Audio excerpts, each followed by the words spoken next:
Welcome to EPG Pathshala. I am Dr. Geeta Sachdeva, Assistant Professor, National Institute of Technology, NIT Kurukshetra. In this chapter, Organizational Culture, I will discuss with you functions and dysfunction of organizational culture, how employees learn organizational culture, how to sustain organizational culture, and how to change organizational culture. Apart from this, there are some suggestions for changing organization culture to create a positive organization culture. Under this chapter, students will come to know about functions and dysfunctions, learning, how to change organization culture, and some suggestions they will come to know about to create a positive culture in the organizations. Firstly, I will discuss with you functions of organizational culture. The primary function of culture is that it has a boundary defining role, which states that culture assists to make distinctions between one organization and the others. Culture aids to generate a sense of identity for the organizational members. Culture makes easy the creation of commitment to something larger than one's individual self-interest.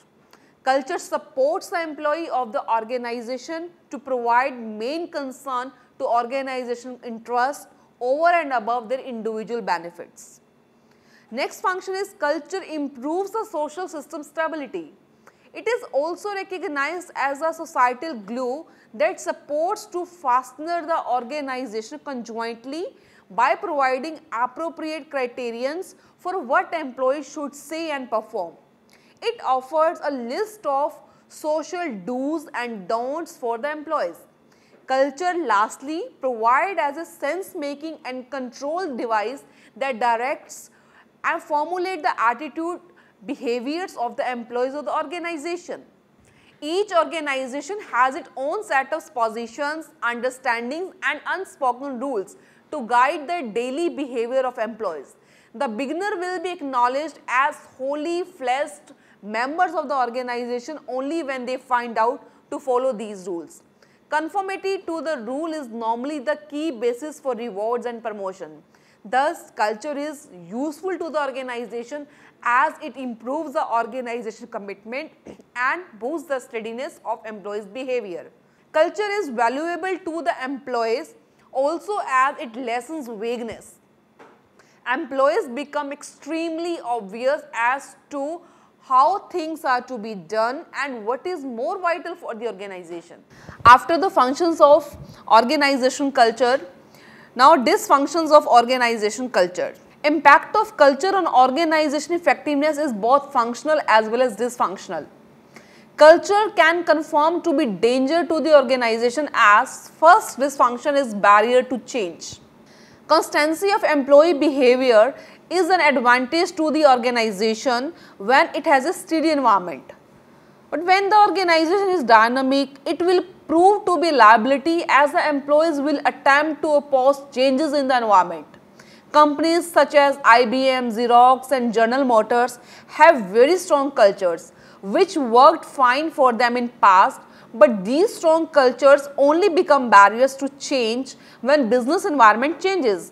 As a result, organizations which have strong cultures which proved victorious in the past can escort to malfunction in future when these cultures do not go with the varying environmental needs. Next dysfunction is barrier to diversity. Strong cultures set a lot of pressure on employees to conform to accepted values and style of the organization. Even the new employees who belong to diverse race, religion, etc. is probable to conform to the organization's central cultural values, or else they are considered to be out of shape for the organization. Strong cultures do not admit the truth that people from dissimilar backgrounds carry exclusive strength to the organization. Strong culture can also establish to be barriers to diversity when these support organization bias or when these become insensible to people who are unlike in one way or the other. Next dysfunction of organization culture is barrier to mergers and acquisitions. Culture can perform as barrier to merger and acquisitions. In the past, financial matters and product synergy only were measured to decide which company should acquire which company or which unit should merge with which firm. But in the latest time, there has been change in the trend. Cultural compatibility has become a prime apprehension while deciding about acquisitions and mergers. Positive financial statement or product line are of course the early attraction at the time of acquisition, but an additional significant factor to be considered is how well the culture of two organizations match with each other. Next one is how employee learn organization culture. Employees learn the organization culture through the stories which flow through a lot of organizations. They generally comprise a story of events about the organization originators, rule breaking, rags to riches, achievements, reduction in the personnel, transfer of employees, responses to previous errors, and organizational handling. These stories anchor the present in the past and provide description and validity for future practices. Next way to learn organization culture is rituals. It refers to an practice or pattern of behavior repeated frequently in a pre-arranged manner. Key values of the organization, most significant goals and most important people are affected in rituals. Repeated activities assist the employees in learning the culture of the organization. Nowadays, in the education institutions, mainly the school, one of the practices which is religious followed by the student and the faculty member is to conduct prayers every morning. Next way for learning the organization culture is material symbols. Material symbols of a particular organization expresses to the employees the organization culture. Most significant material symbols are the designs of business headquarters, the kind of automobile the highest level of managers are given, the existence or absenteeism of a business aircraft, dimensions of the office, elegance of fixtures, executive prerequisites, dresses, attires, etc. These symbols express to the employees who and what is significant and the type of behavior that is suitable. Next one is language. Several organizations and units use language as a technique to identify members of culture or subculture. By learning this language, employees display their reception of the culture and in doing so help to defend it. The organizations sometimes build up their own terms which operates as a common denominator which bonds members of a given culture or a subculture. New employees are regularly weighed down with this language, but after maybe 6 to 7 months on the job, they also become completely element of this language. Example like cool, everything is fine, promo means promotion, MMB means Monday morning blues, etc. How to sustain organization culture? Once a culture is formed, there are practices inside the organization that aid to remain it alive. Some imperative practices which assist to maintain the culture are: first one is have an apparent vision, mission and value statement. It is critical that every employee knows and understands the vision of the organization and the values that it stands for. It should be trouble-free enough or made easy enough that everybody in the organization can comprehend them and get allied to them. The idea here is to get people actually occupied and dedicated to the culture. Logic and reason have their place, but initiatives like this, the emotions of the people have to be trapped, and a clear mission, vision and value statement serves as a big method to carry everybody on the similar page. Second one is select people who symbolize these values. No matter how brilliant a person is, the person does not have cultural fit in the organization. Oppose the enticement and do not make an offer. The people organization hire are representatives for cultures. They will be the instances for the next set of hires. Not only organization required to make sure that they hire, promote and reward people not just for skills or performance but for attitude and behavior that line up with the culture that organization want to promote, but also assist employees who are not aligned to be aligned or move them quickly out of the organization. When valued behaviors are not established, no matter where he or she is in hierarchy, there should be penalty that show that such behavior is no longer satisfactory in the organization. This is the significant to set up answerability. Next one is to understand culture is not only top to down, it is sidewise also. It does start at the top but it happens together, built through everyone's behavior and connections in the team or company. Culture is everybody's responsibility. Each employee in the organization should be walking the talk, walking it together, knowing sufficient to course correct if some action in the day-to-day operations of the organization does not fit the culture. Next is bring culture in when solving business problems. When organization have an furious customer or profitability issue or an association issue, that is the time to do a core reason investigation that also evaluates a problem based on what value was or was not used. Did we follow our culture? Were any of our values ignored? Based on what we stand for, what is the right thing to do now? Do we require to alter anything in our culture so that this problem does not appear again? These deliberations actually assist in strengthening the message. Next point in how to sustain culture is emphasis fewer on perks and more on building trust and respect. A cool office, a world-class gym, free food are all fine but not at all the major factors that will create an organization, an employer of preference or a make culture that builds both customer and employees happy. These are very short-term motivators only. Sufficient studies have been done to demonstrate that people want to work in an environment where they sense valued, respected or making an important involvement to a reason larger than themselves. So, generating a strong and healthy organization culture is more than providing a few services that give a pleasant lustrous surface gloss. Build trust and respect so that when one digs below the surface, one finds a strong and a healthy foundation for a great culture.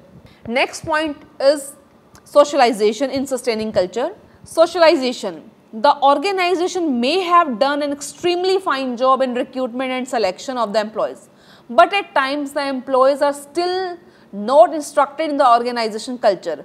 Since these individuals are not familiar with organization culture, they are maximum likely to upset the present organization to aid the new entrants adapt to this culture. The adaptation process is called socialization. Socialization as a concept consists of the following steps. First one is pre-arrival. This stage comprises all the education that occurs before a new employee enters the organization. Next stage is encounter. In this stage, the new employee observes what the organization is actually like and face up to the likelihood that reality and anticipation may diverge. Next stage is metamorphosis. In this stage, reasonably long-lasting variations take place. The new members gain the skill required for his or her fresh job roles and makes a modification to his or her work, values and customs. Next is changing organization culture. How to change organization culture. Sometimes an organization decides that its culture is adverse to the organizational effectiveness and it has to be transformed. For example, if there is a transform in the external environment, the organization must readjust itself to the changing conditions or it will not stay alive.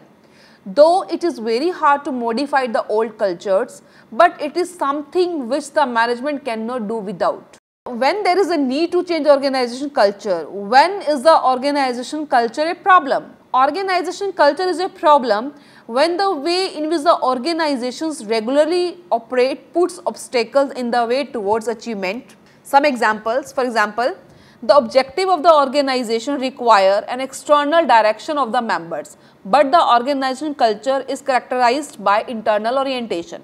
Next example is like transparency is needed to be unstable and to function democratically, but the tradition to engage family members and to support them may make transparency unclear. Next, like productivity being directed toward goals may be delayed by the grown habits to interfere in each other's work, directing most of the energies to each other instead of the product.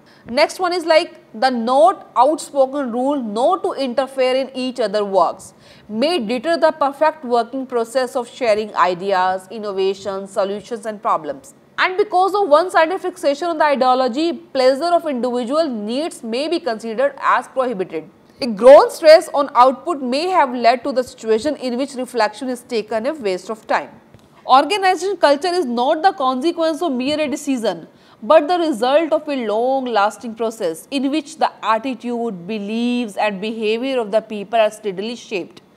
Organization culture, even if not impartially effectual, is always a rational adjustment to a changed environment. Organizational culture may be compared to coping mechanism, once effective in one specific situation, but internalized, unconscious, familiar and hardly noticeable for the owner. Now there are some suggestions for changing organizational culture. For the change agent is a person who manages the process of change. He may be leader or manager or outside consultant. He requires modest aim combined with ambition, understanding the culture of organization and flexibility in strategy. First one is modest aim and ambitions. Modesty is required because changing the personality, that is soul of the organization, is very complicated. However, the organization or the leader of the organization as its change agent or a consultant assisting the organization its change, each of them has to be determined because they do not trust in this process of change, who else will? The change agent has to be humble and determined. At the same time, that means inspiring and gratifying activities and person heading in the desired direction. Punishing people because they do not move rapidly is not very useful. Inspiring them in a constructive way is better. This is done by finding and motivating the healthy nucleus that survives in each organization. Next suggestion is understanding the culture of the organization. Organization culture refers to the personality of an organization. Next suggestion is understanding the culture of the organization. Organization culture refers to the personality of an organization. If the structure of the organization is the body, bone structure, feeding structure of blood vessels and the communication channels of nervous system, then the personality or soul is the way people deal with one another, the values and beliefs that live inside the organization. Restructuring an organization in order to attain a definite goal frequently falls short or gets stuck because the personality does not alter. Culture is defined as the collective mindset or the software of the mind because it is often complicated to explain what the personality is. Next one is the flexibility in strategy. Each and every organization requires a well-adapted strategy to be capable to alter its organization culture. Tailor-made approaches are very essential. What is effective in this situation with these persons may be different from other situation with other persons. Apart from these, there are other general key factors for success to identify. Number one is, whichever alternative is selected for a victorious strategy, it is imperative to make use of the existing strategy. Second element of a successful strategy is to keep in mind that support will be created by connecting people and giving them chance to examine themselves, examine what the problem is and what would be the final solution. Third element is like always take into thought the interests and needs of the persons which have to be motivated for the objectives of change. It is clear that change agents require a wide arena of strategies to attain the change objectives and that they have to be eager to incessantly regulate their strategies to respond to ever-changing relations and circumstances. There are some more suggestions which can be considered for implementing the change. First one is The top management people should become positive role models. They should set examples through their own behavior. An employee learns the culture through stories, symbols and rituals. The old stories, ritual and symbols should be substituted by generating new ones which are presently in vogue. Adding new members, particularly at the higher level, is a powerful strategy to change the culture, provided the new members bring in the new culture. Next one is the socialization process should be redesigned to align with the new values. Reward system establish and reinforce specific cultural behaviors, and therefore a change in the culture can be initiated and supported by change in the corporate reward system. Unwritten norms and beliefs should be replaced with formal rules and regulations that are tightly enforceable. Next is extensive use of job rotation should be made to shake current subcultures. Change in the top management can have significant impact on others in the organization because he may be in real sense personification of the culture. Change in the culture will be comparatively easy if peer group consensus is got through contribution of employee involvement and formation of a climate with great level of faith. Next is creating a positive organization culture. A positive organization culture is defined as a culture that focuses on employee strength, rewards more than it penalizes, highlights individuals' energy development. Building on employee strength, a positive culture does not disregard problems. It does emphasize viewing workers they can take advantage of their strengths. As management guru Peter Drucker said, most Americans do not know what their strengths are. Employee must know about themselves and their inner strength. Second one is rewarding more than punishing. There is of course an occasion and place for punishment, but there is also a time and place for rewards. Though most organizations are adequately attentive on extrinsic awards like pay and promotions, they frequently overlook about the supremacy of smaller awards like admire. Creating a positive organization culture means that managers catch employees doing something right. Part of creating a positive culture is expressing praise. Many managers refuse to give praise either because they are frightened employers or because they believe that praise is not appreciated. Failing to praise can become a silent killer, like increasing blood pressure. Because employees usually do not ask for praise, managers generally do not understand the cost of failing to do it. Next is emphasizing vitality and growth. A positive organization culture highlights not only organization efficacy but person development as well. No organization will obtain the best out of employees if the employees see themselves as mere tools or parts of the organization. A positive culture understands the distinction between job and a career and demonstrates an interest not only in what the employee does. It have assessed over thousands of organizations. Fully 1/3 feel they are not learning and growing on their job. So in this chapter, we have come to know that organization culture as an intervening variable. Employee perform a general personal perception of the organization founded on the reason like amount of risk taking, team importance, substances of people. This whole perception becomes in consequence the organization culture or personality. These constructive or hostile perceptions then affect employees' performance gratification, with the influence being better for sturdier cultures. Like as individual personality tend to steady over the period of time, so too do strong culture. This makes strong culture hard for administrators to alteration. As a manager, one can shape the culture of working environment. Some of the important points of this chapter are: organization culture has some dysfunctions also. Organization cultures can be learned.